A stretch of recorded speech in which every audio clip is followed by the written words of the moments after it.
I was originally trained as an actor. I left school quite early and went to drama school, and then I worked a bit in repertory and a few bits and pieces on television for a few years. And then, for various reasons, I had quite a long break and did other things.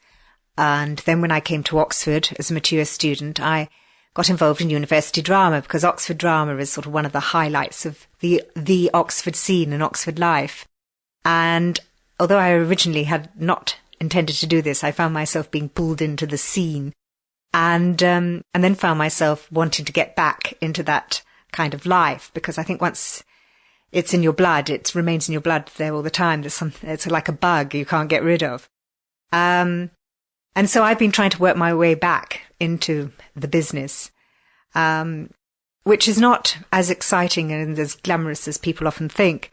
It's jolly hard work. There's a lot of expense. You've got a lot of outlay. You've got to have photographs paid to get into the Spotlight directory, which is the film and TV directory, which, if you're serious about the business, you've got to get yourself into, because it's sent round to everyone. And trying to find agents and all this kind of thing. But also, too, that, for instance, when I say people think it's all glamorous and exciting, the other week I was doing a little bit of filming locally at a stately home here, just outside Tame. And unfortunately, I don't actually agree with it, but at the moment, because I'm desperate to get money and also to get myself seen, I'm sort of taking things which some years ago when I started off, I would never have dreamed of doing, because equity, unfortunately, now has very little control.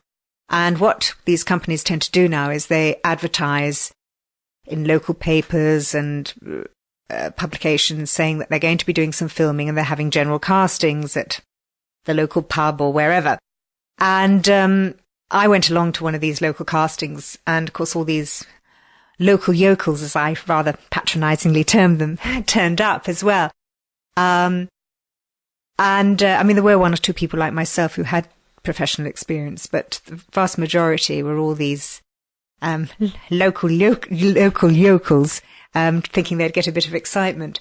Anyway, I was actually then rung up a few days later and asked if I would do a scene. She said that she couldn't give me a professional contract, but could only pay me the peanuts they were paying everyone else. But they wanted me, because of my experience, to do a scene with this particular actor who's quite well known in a dinner party scene.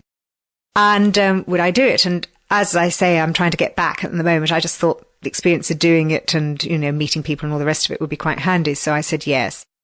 I had to go along for a costume fitting.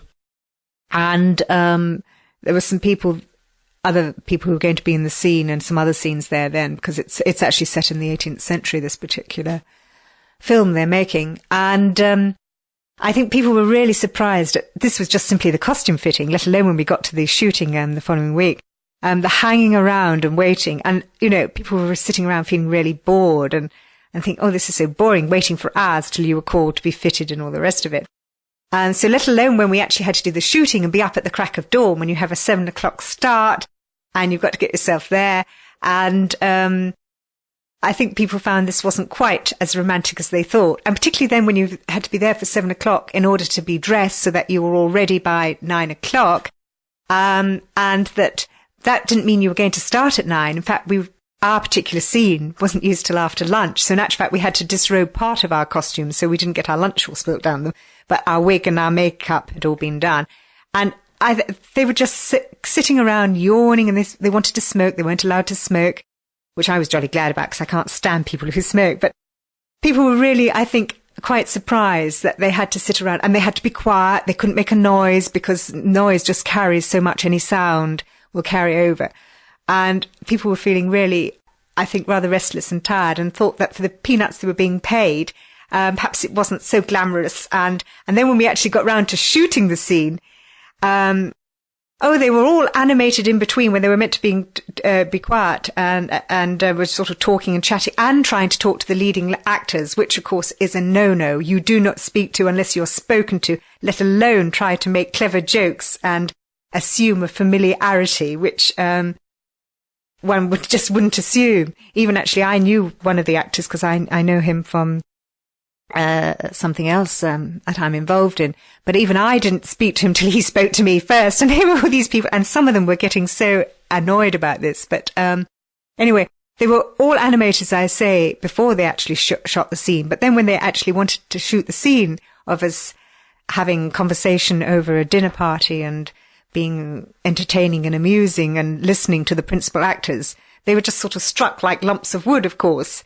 And, and they had to keep doing retake and after retake, which is one of my points. I always think they should use professional actors because it wastes so much more time in the end when you use people who haven't got experience. So I think they were quite surprised, these people, and found it wasn't quite what they expected. And they'll probably find too that their little bit is actually edited out, and you'll probably only see me talking to the principal actors in the end.